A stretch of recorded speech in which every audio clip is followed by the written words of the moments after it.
Le 4 quarts politique de la semaine, votre rendez-vous hebdomadaire sur Radio J le dimanche matin pour vous aider à décrypter, à analyser, à approfondir l'actualité de la semaine. Nos intervenants, Michael Darmon, journaliste politique qui vient de publier Les secrets d'un règne aux éditions de l'Archipel, Ariel Schwab, communicante, responsable de communication, Aline Lebaille-Crémer, La règle du jeu, Richard Licia, éditorialiste au Quotidien du Médecin. Nous parlerons de l'abus des sondages, de la rencontre Marine Le Pen-Orban, du démarrage de la campagne d'Anne Hidalgo, du rôle de Facebook dans la campagne électorale. Mesdames, messieurs, bonjour, et nous allons commencer par l'abus des sondages.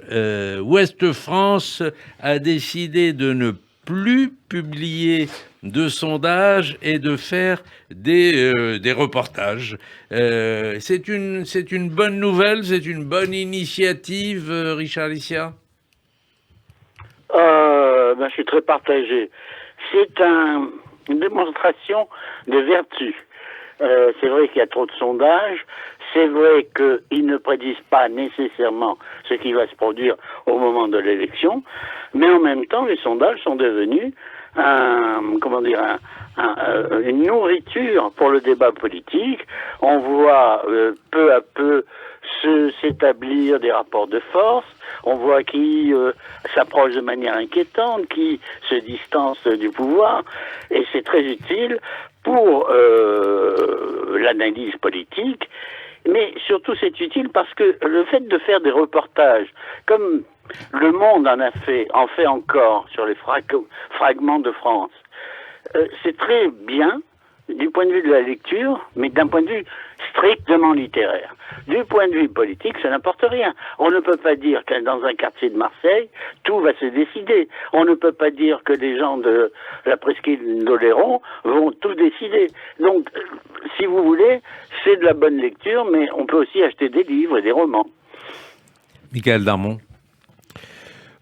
Je pense que ce serait peut-être un peu réducteur de réduire la démarche journalistique et du reportage à de la littérature et un exemple qui ne veut rien dire, puisqu'en général, cette démarche du journalisme vient illustrer des faits qui peuvent avoir un peu un retentissement dans la société, même s'ils sont localisés ou focalisés sur un événement ou un exemple.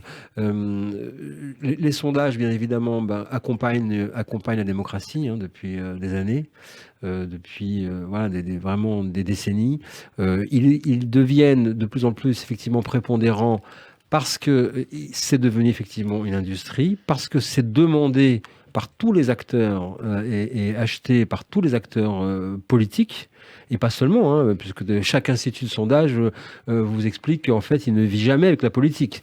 On demande des sondages sur tout et tout le temps, dans tous les secteurs de la société. Et c'est ce qui vraiment constitue le modèle économique d'un institut de sondage.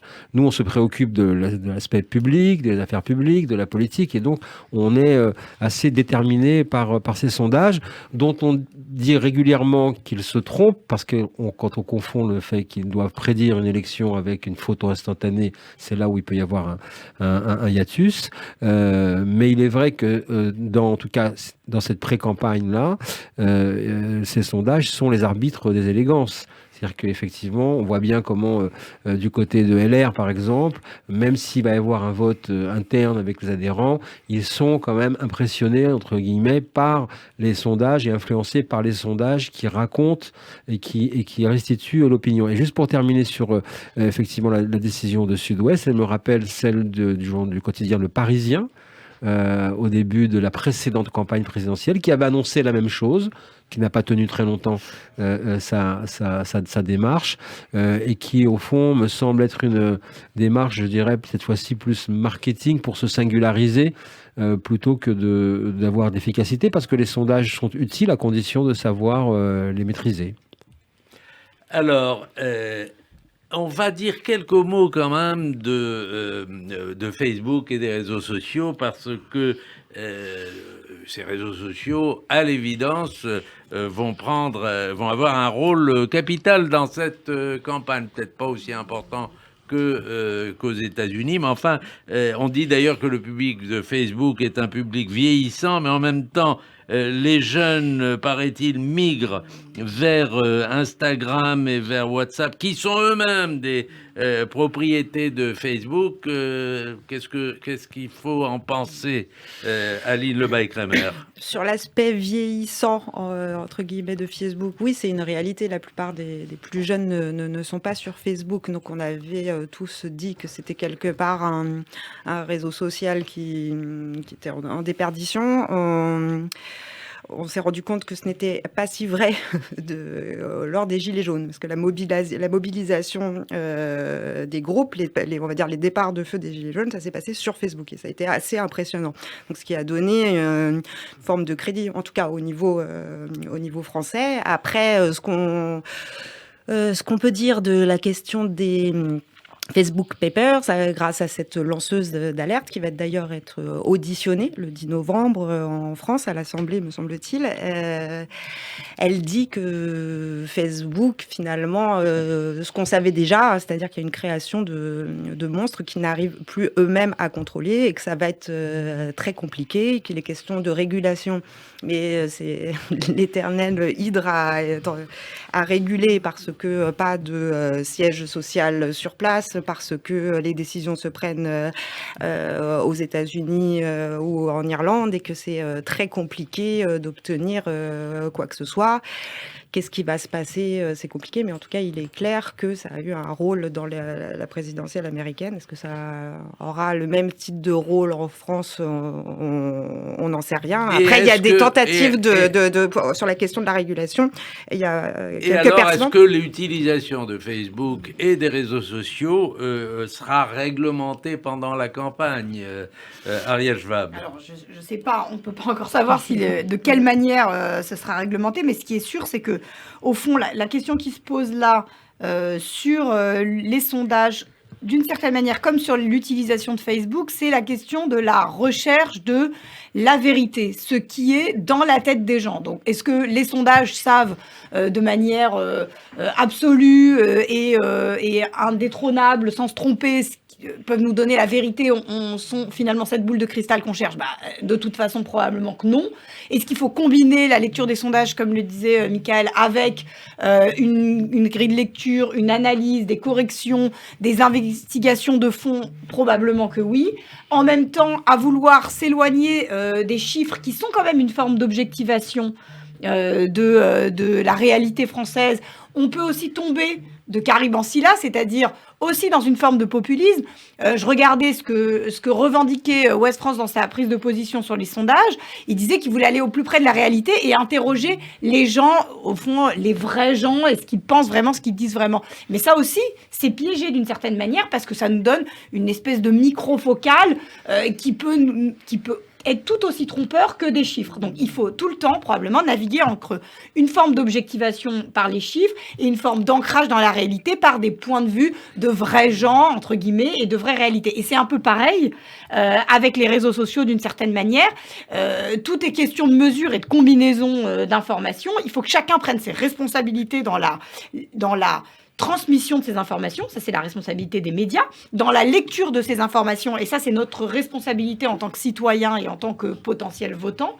Et au milieu de tout ça, il y a ceux qui veulent se fuir cette responsabilité, c'est-à-dire les hébergeurs de contenu au sens large, dont les réseaux sociaux type Facebook, qui passent leur temps vis-à-vis de la législation à se positionner comme de simples tuyaux à travers lesquels l'information passerait, et dont à propos de laquelle il n'aurait aucune responsabilité. Donc tout le travail des gens qui militent, notamment d'ailleurs contre le racisme et l'antisémitisme, contre la pédophilie, contre les préjugés, et maintenant contre les détournements de campagne par ces réseaux sociaux-là notamment, c'est de dire le tuyau qui contient ces informations n'est pas qu'un simple tuyau en fer ou en fibre, mais en fait, en l'occurrence, il a une responsabilité dans le contenu qui passe à travers lui. Et il faut aller chercher tout le temps ces hébergeurs, ces portails Internet, ces réseaux sociaux pour leur dire regardez juste ce que vous êtes en train de transporter et de véhiculer comme marchandise.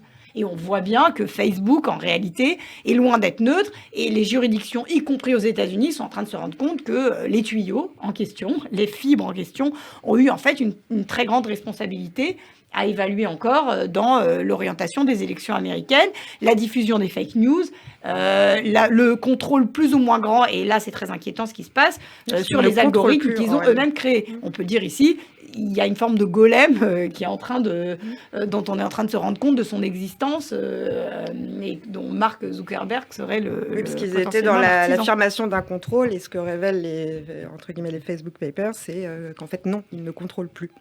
Donc, effectivement, il faut dire qu'en plus, Facebook va changer de nom, va prendre des proportions. Alors vous, Michaël Darmon, qui avez suivi beaucoup de campagnes électorales, est-ce que vous diriez que cette fois-ci, le golem va prendre une importance, pour reprendre l'expression d'Ariel, le golem va prendre une importance encore plus accrue?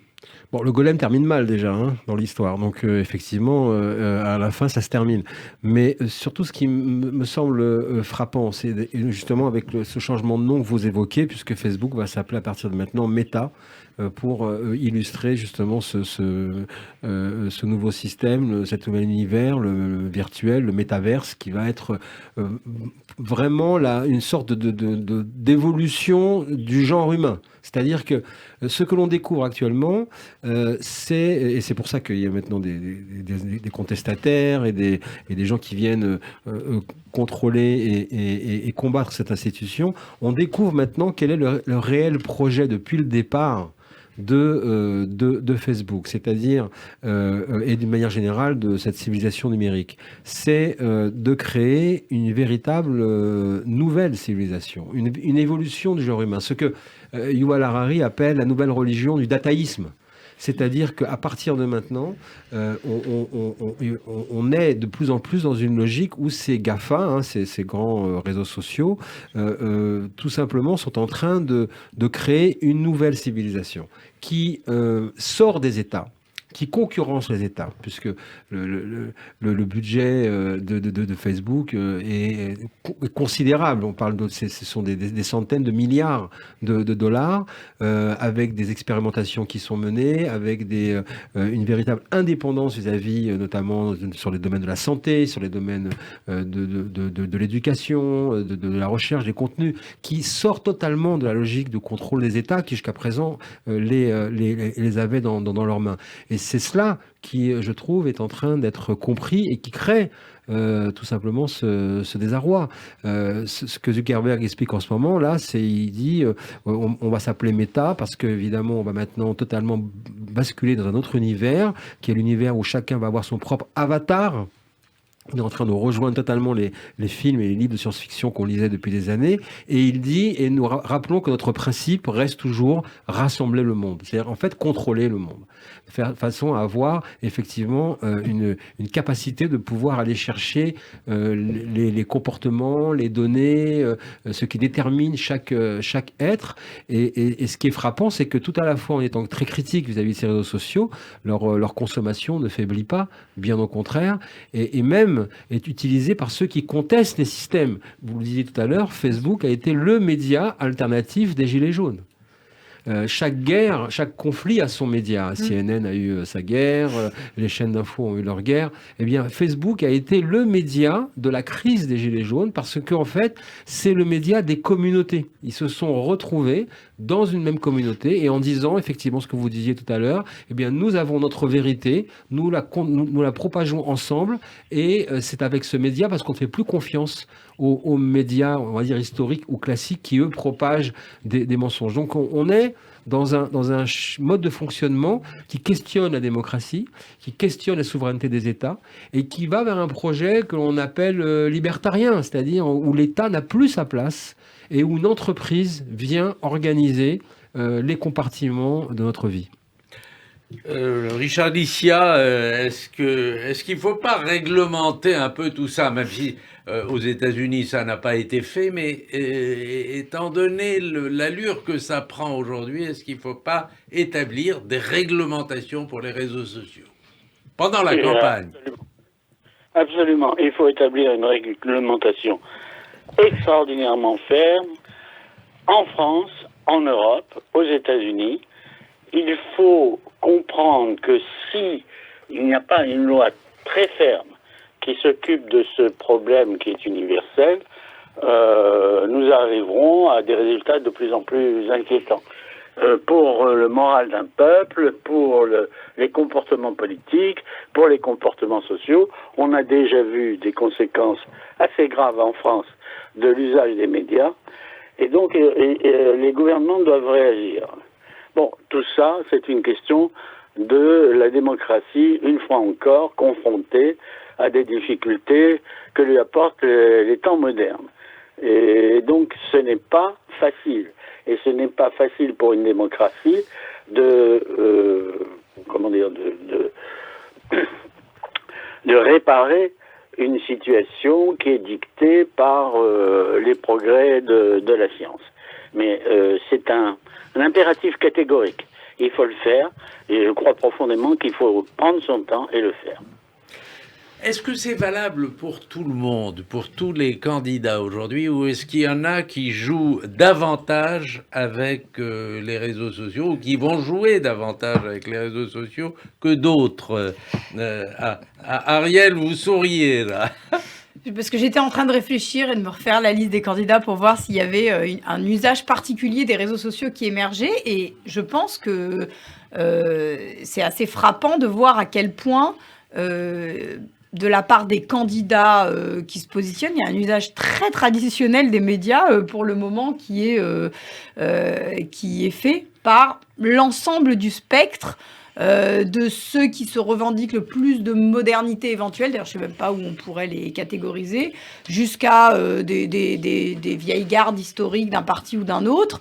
Là où effectivement dans la campagne précédente, En Marche et Emmanuel Macron d'ailleurs directement avaient innové, en tout cas de manière plutôt cosmétique, mais avait quand même créé une ambiance de start-up, et donc y compris dans leur communication, et donc y compris dans leur usage des médias et des réseaux sociaux.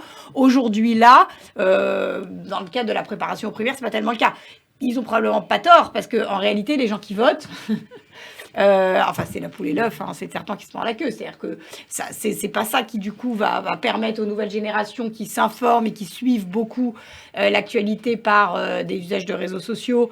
Enfin, peut-être que si on allait chercher sur TikTok, on aurait en tout cas un petit peu plus de chances de les trouver et donc éventuellement de les amener à voter. Mais donc, il y a effectivement une forme d'entre-soi qui n'est pas à la pointe de la modernité dans l'usage des réseaux sociaux, qui est fait pour l'instant par les politiques. Ça, c'est sûr.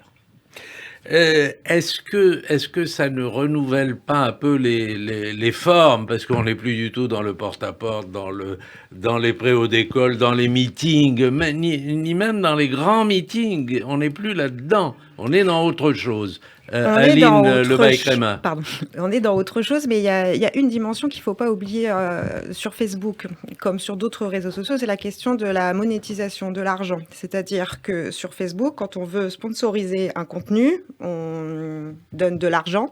Facebook va se mettre en marche et donner à son client le sentiment qu'il en a pour son argent. Donc c'est ce qui crée un décalage également, et qui est à observer dans le cadre d'une campagne. C'est on a de l'argent ou pas, ça se voit sur Facebook. Ce qui n'est pas le cas tout de même quand on est invité sur un plateau. En tout cas, pas partout. Voilà. En tout cas, pas partout.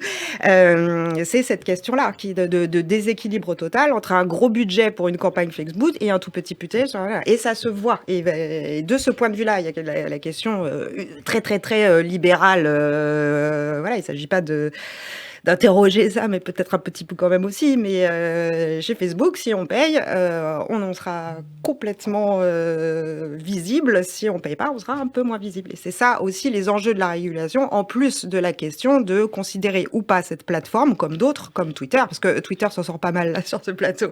Mais pour moi, c'est pas presque encore pire, la question de savoir si ils sont responsables, comme pourrait l'être le chef ou le directeur d'une publication. Voilà.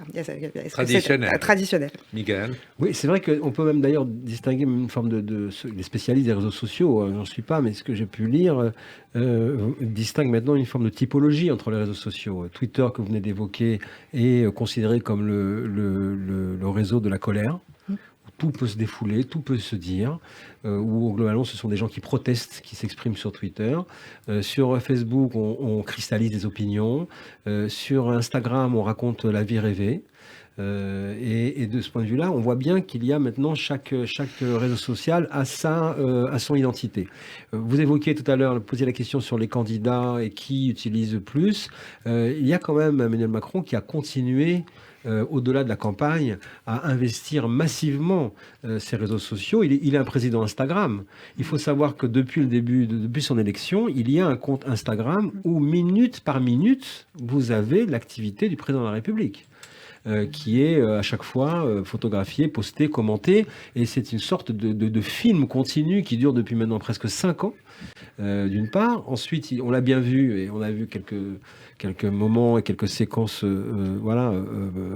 flagrantes. Lorsqu'il donne une interview et qu'il participe aux émissions et au concept des youtubeurs McFly et Carlito, qui sont des stars absolues sur les réseaux sociaux et pour la nouvelle génération, il s'inscrit également dans cette volonté d'aller chercher, comme vous disiez, ceux qui désertent, et en particulier la jeune génération, les médias traditionnels, la consommation classique telle qu'on a pu la connaître de médias, parce que c'est une forme d'interpellation qui existe maintenant et qui permet d'ailleurs d'être interpellé comme personne ne le permettrait ailleurs. McFly et Carlito ont appelé le président Manu pendant 1 heure, sans aucun problème, tout le monde était très content. Le même président qui, en début de mandat, avait virulement recadré un adolescent qui, à l'esplanade de la Croix-de-Lorraine à Suresnes, l'avait appelé Manu. Et il avait eu droit à une leçon de maintien en direct sur on ne parle pas comme ça au président. Mais quelques années plus tard, il se faisait appeler Manu sans aucun problème parce que c'était très, très branché. Donc, Emmanuel Macron, il a parfaitement compris qu'il fait partie et qu'il doit s'adresser à la génération des selfies, à la génération des autoportraits, de ceux qui se mettent en scène en permanence. Et c'est ce que aussi provoque et procure ces réseaux sociaux, c'est qu'ils permettent aux gens et on le voit en plus avec Metaverse encore plus, de créer leur propre vie en dehors de la réalité. Et c'est cela qui crée une fracture importante dans la société, parce que vous avez ceux qui embarquent, qui comprennent ce mode de fonctionnement nouveau, et ceux qui s'en sentent laissés pour compte, mis de côté, parce qu'ils ne comprennent pas cette société des codes, des algorithmes, des Internet. On ne parle plus à personne. On ne parle qu'à des codes, on ne parle qu'à des algorithmes et des plateformes. Et de ce point de vue-là, c'est ce qui crée vraiment la fracture. Et en particulier, les Gilets jaunes, c'était les derniers de cordée. Ce sont ceux qui n'ont pas pu comprendre et adhérer à ce projet. Alors, on va continuer de parler, notamment, puisque vous avez abordé le sujet, le Figaro de vendredi révélait la campagne secrète de Macron, comment les troupes du président s'activent en coulisses pour préparer sa candidature. Sébastien Lecornu sera à la tête d'une association pour la réélection. Donc, vous confirmez cela, tout ça Oui, on l'avait déjà évoqué, ça s'appelle, c'est savoureux comme acronyme, c'est le CREM, le Comité pour la réélection d'Emmanuel Macron, dont effectivement Sébastien Lecornu sera directeur de campagne, entre guillemets, avec Grégoire Poton, qui est aussi un macroniste de la première heure qui structure les élus locaux, avec une volonté de dépasser l'AREM, parce que Emmanuel Macron est persuadé depuis le début que ce parti n'a aucune efficacité politique et qu'il organise sa propre structure. Alors, on va marquer une pause et le 4 politique revient dans un instant. Le 4 politique de la semaine revient avec Ariel Schwab, avec Aline Lebaille-Crémer, Michael Darmon et Richard Licia. Alors, dans la semaine, il y a eu cette rencontre, je voudrais qu'on en dise quelques mots, de Marine Le Pen avec Orban, qui avait reçu Éric Zemmour il y a 15 jours. Enfin, Éric Zemmour qui dit en fait Marine Le Pen est de gauche, mais en tout cas, ils ont manifestement les mêmes fréquentations, Ariel Schwab. Alors oui, Marine Le Pen, Viktor Orban, c'est déjà un sujet de la manière dont se configure l'extrême droite en France chez nous. C'est-à-dire qu'on a le parti traditionnel d'extrême droite, incarné par Marine Le Pen, qui court après l'éditorialiste montant d'extrême droite Éric Zemmour, et qui donc, y compris dans sa manière de structurer ses réseaux à l'international et de travailler sa figure de potentiel chef d'État, arrive à minima chronologiquement en deuxième position derrière Éric Zemmour et sa propre nièce. Bon, ça c'est une première chose. La deuxième chose que cette perspective de rencontre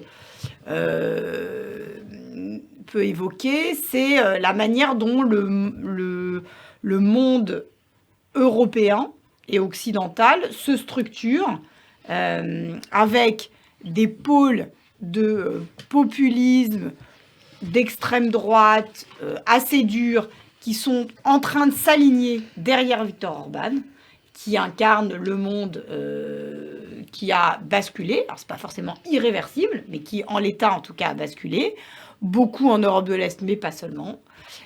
Et un monde qui tient encore, dont la France fait partie, et qui est incarné par, pour le coup, la figure du libéralisme qu'a tenté d'incarner, en tout cas, Emmanuel Macron, notamment. Et qui pourrait se retrouver, faut voir comment les élections se configurent, hein, c'est pas forcément évident, mais en tout cas comme chef de file, dans l'idéal, en tout cas pour sa campagne, ce serait pas mal à l'échelle européenne des démocrates libéraux dans le monde occidental et en Europe en particulier. C'est un peu comme ça que ça se joue, et du coup, tout le monde, chez nous, l'extrême droite en particulier, essaye d'aller chercher la bénédiction, d'une certaine manière, de Viktor Orban, son leadership, et de gagner, d'aller prendre de sa part à lui d'incarnation, de leadership, pour en récupérer une part et la faire valoir de retour au pays ensuite, dans le cadre des élections. En tout cas, c'est ça la dynamique qui est à l'œuvre. Qui n'est pas forcément très rassurante, parce que derrière... Mais pour l'instant, c'est quand même la dissidence Orban de la Hongrie. La Pologne est dans une situation un peu intermédiaire, parce qu'il y a un débat sur les juridictions. Oui et non, parce que... La primauté des juridictions nationales ou européennes. C'est justement le point exactement que je pense qu'il faut qu'on soulève et qu'on discute aussi ce matin, c'est la conséquence, en fait, sur les politiques qui sont prises derrière. Parce qu'on parle de figures, de leadership, d'incarnation, de courant à l'échelle européenne, tout ça est assez abstrait, mais concrètement, ça a des conséquences. Ces gens-là, Viktor Orban, en Pologne, les parlementaires d'extrême droite, ils prennent des mesures contre les LGBT, contre les Roms et les Tziganes. Ils autorisent les milices à agir sans risque de se faire rattraper par le droit, par la police, etc. Et c'est toujours les mêmes populations qui en pâtissent. Donc on connaît tous la situation des Juifs potentiellement sur ces sujets-là. Donc ne pensons pas juste qu'il s'agit de grandes figures et de dynamiques politiques à l'échelle européenne ou à l'échelle nationale. On se parle de conséquences concrètes dans les lois qui sont mises en œuvre, et en particulier notamment en Pologne, vis-à-vis des LGBT, et sur les lois mémorielles. Voilà, exactement. La place des historiens. Tu peux y aller, Aline. Alors, je sais que vous devez vous sauver, mais on poursuit donc sur cette rencontre entre Orban et Orban-Zemmour d'un côté. Orban-Zemmour, d'ailleurs, il faut dire Orban-Zemmour et... Marion Maréchal Le Pen. Exactement. Et là, une rencontre entre Marine Le Pen et Viktor Orban. Oui, parce que Michael Darmon. La Hongrie, c'est la terre promise de l'extrême droite.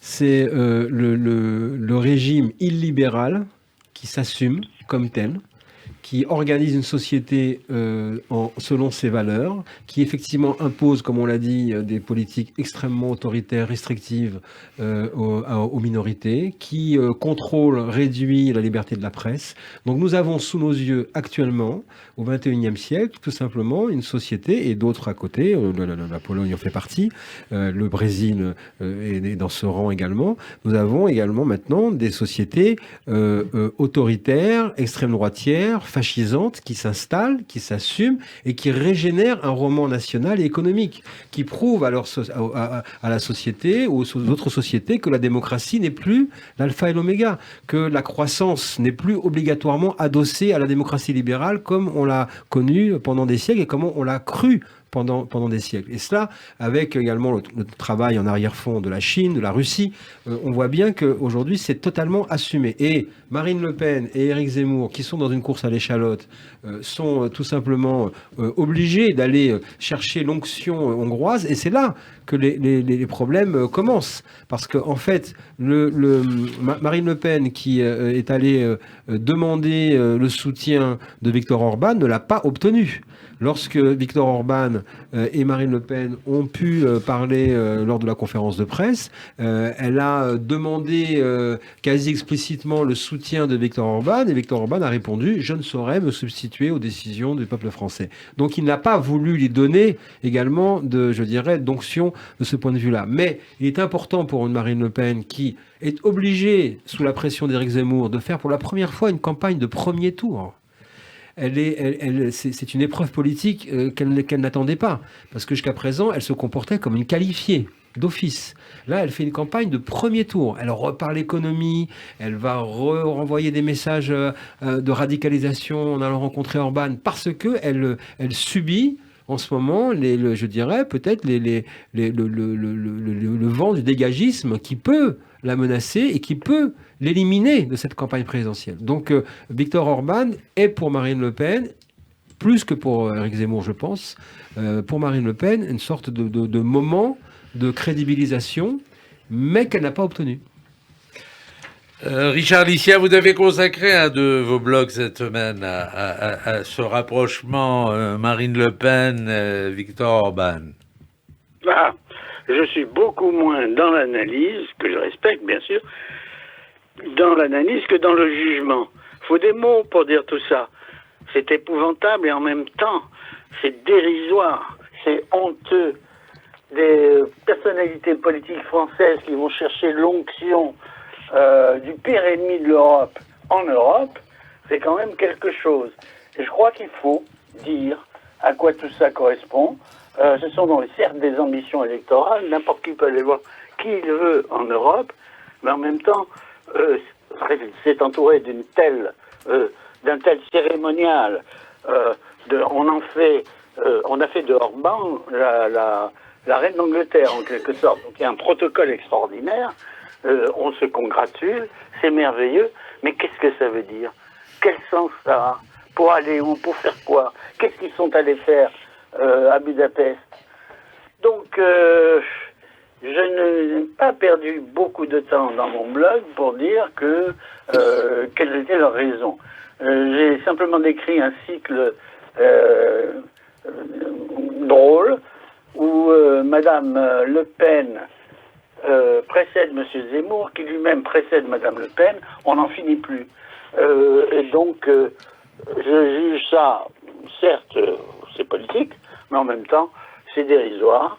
Et surtout, c'est extraordinairement regrettable parce que Orban pose un problème énorme à l'Europe, comme la Pologne d'ailleurs, et que tout ça, comme le Brexit et ses conséquences, ça va causer des difficultés énormes aux Européens. Et au lieu de traiter le sujet, on fait comme s'il n'existait plus. Hein. Il n'y a plus d'Europe, il n'y a que des nations qui se congratulent, qui s'embrassent et qui feignent déjà d'établir sur nous tous une espèce de joug qui est leur marque de fabrique.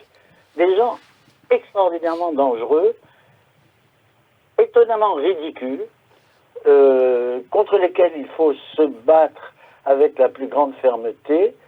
Et mon inquiétude, elle vient pas tellement de ces gens-là eux-mêmes, de Zemmour, de Marine Le Pen, de Marion Maréchal, qui est quand même un Machiavel à elle seule. Elle vient du fait qu'ils exercent. On a quand même battu un record. On n'a pas une extrême droite, on a deux extrêmes droites, formidables. Et elles représentent 31 à 33% de l'électorat qui se manifeste. C'est incroyable. Et contre ça, au fond, on ne se bat pas avec les bonnes armes.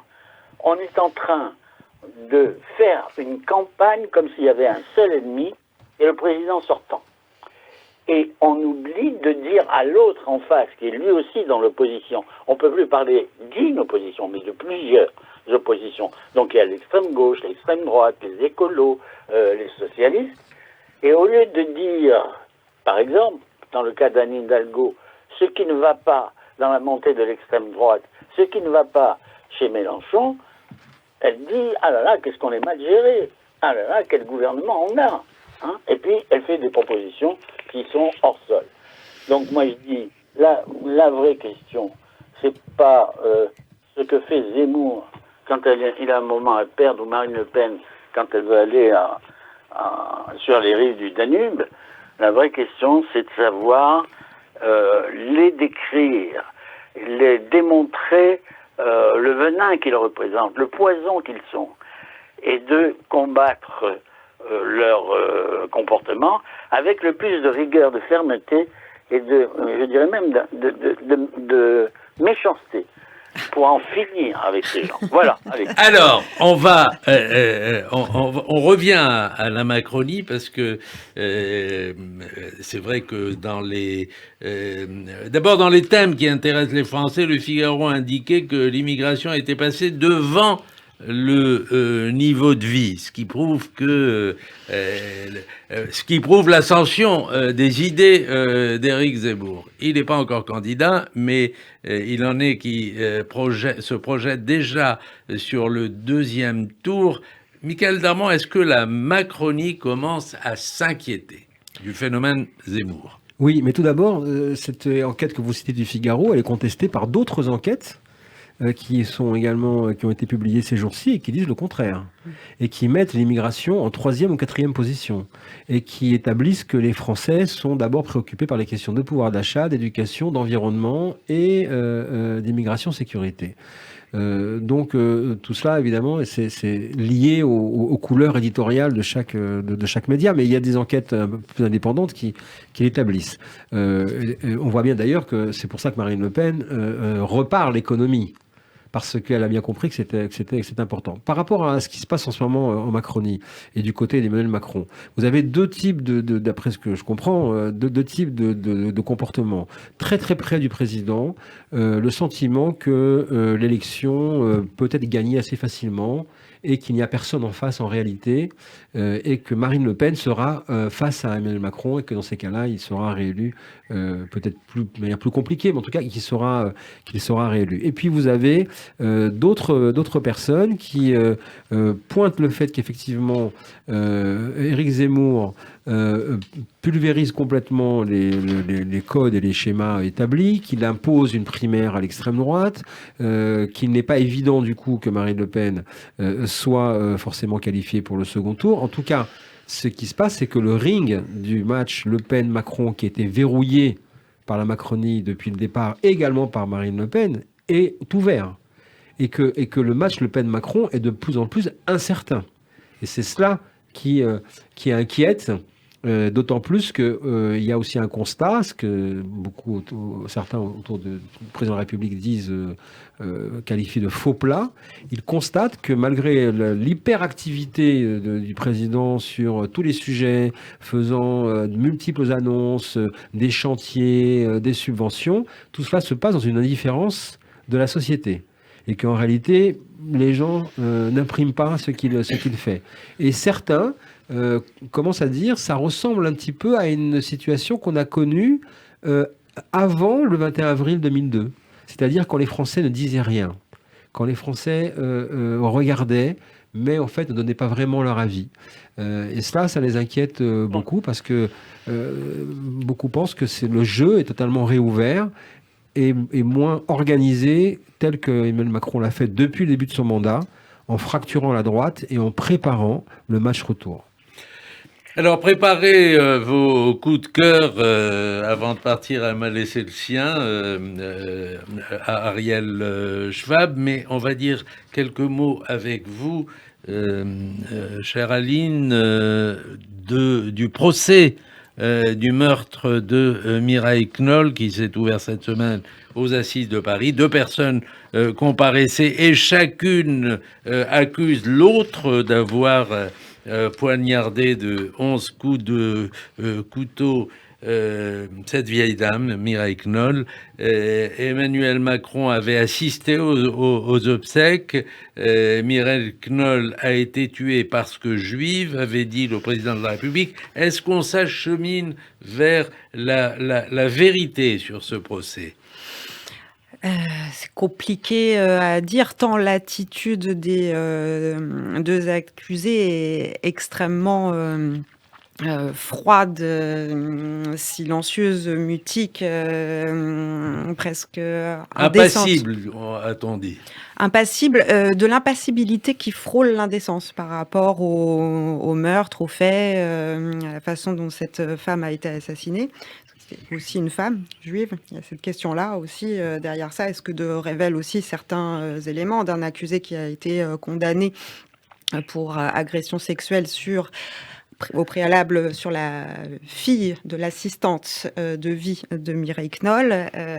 Donc il y a une extrême violence qui se dégage de ce procès, de ces parcours de vie, et une attitude...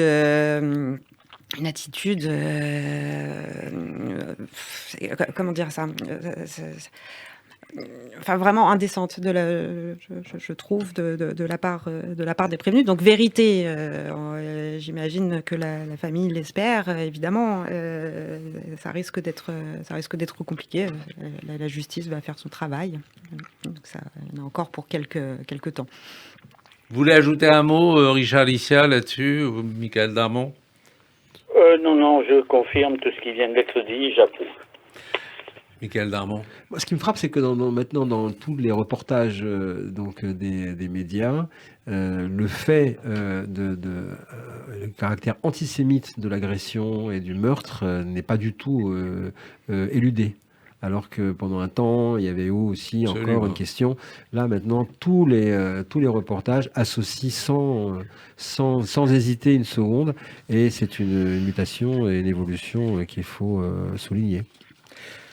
Alors, on va passer au coup de cœur et avant de s'éclipser, Ariel Schwab m'a laissé le sien, de la laïcité en France de Patrick Weil, les rouages de l'élaboration de la loi sur la séparation de l'Église et de l'État par un sociologue qui est spécialiste de la question. Qui veut commencer le coup de cœur? Richard Licia, je commence par vous. Bon, alors, mon coup de cœur, c'est le choc de croissance du troisième trimestre, qui accompagne d'ailleurs une baisse considérable du chômage. Bien entendu, tout le monde dit que tout ça est tout à fait provisoire et que nous allons à la catastrophe. Et moi, je dis, ce sont quand même deux bons atouts électoraux pour qui vous savez. Absolument. Et si sa campagne démarre, et elle va démarrer quand, Michael Darmon? Maintenant, on entend plusieurs choses. Ça pourrait être mi-novembre, tout comme début décembre. On verra bien comment ça va se passer. Et quant au président de la République, il va se déclarer le plus tard possible, assez classiquement.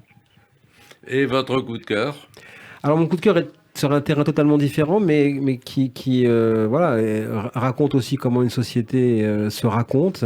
Il s'agit d'un livre qui s'appelle Le charme discret des séries, écrit par la sociologue et politologue Virginie Martin, et qui restitue justement, ça rejoint aussi peut-être le début de notre conversation, et qui étudie cet univers de Netflix, qui est au fond la nouvelle arène du récit contemporain de l'époque, et avec une mention spéciale pour les séries israéliennes, qui sont devenus maintenant, je dirais, des événements à chaque fois récupérés, en tout cas identifiés et connus dans le monde entier via Netflix, parce que ces séries racontent justement de manière libre, originale et attractive la société israélienne dans sa complexité, et qui permet justement de sortir des clichés habituels. Aline Levaille-Crémer. Un film, French Dispatches, donc les dépêches françaises, le nouveau film de Wes Anderson. Donc, pour ceux qui ont aimé À bord du Darjeeling Limited et pardon, j'ai un trou de mémoire, et The Grand Budapest Hotel, le nouveau film de Wes Anderson, qui est l'histoire d'une antenne d'un journal américain en France, donc qui semble-t-il ressemble fortement à The New Yorker, qui se situe, donc cette petite antenne de correspondants français se situe probablement près d'Angoulême, semble-t-il, dans un village nommé Ennui-sur-Blasé, et c'est l'histoire d'une rédaction où se mélange l'Amérique, la France, et pour tous ceux qui aiment la poésie de Wes Anderson, c'est une bonne nouvelle. Alors, merci à tous les quatre, Ariel Schwab, Aline Lebaille-Crémer, Michael Darmon. On reviendra avec vous jeudi prochain dans mon émission consacrée à l'actualité du livre Pont Neuf sur votre dernier ouvrage, Les secrets d'un règne, aux éditions de l'Archipel. Richard Licia, éditorialiste au quotidien du Médecin, merci de votre participation. Fin du 4 quarts. Bon dimanche à tous.